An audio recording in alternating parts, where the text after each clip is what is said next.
ভাবুন তো, একটি দিন যেটা কখনো শেষ হবে না। এই দুনিয়ায় একদিনের কষ্ট আমরা সহ্য করতে পারি না, কিন্তু আখিরাতে এমন এক দিন আছে যার ব্যথা শুধু শরীরে নয়, হৃদয়ে পৌঁছায়। আল্লাহ বলেন, নিশ্চয়ই জাহান্নামের আগুন হৃদয় পর্যন্ত পৌঁছে যাবে। সূরা হুমাজাহ 104:6-7। এটা শুধু আগুন নয়, এটা অনুতাপের আগুন।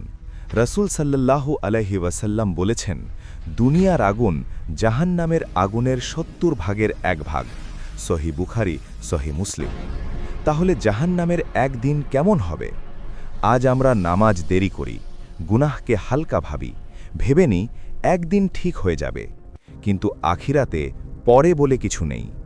আজই নিজেকে বদলানোর দিন।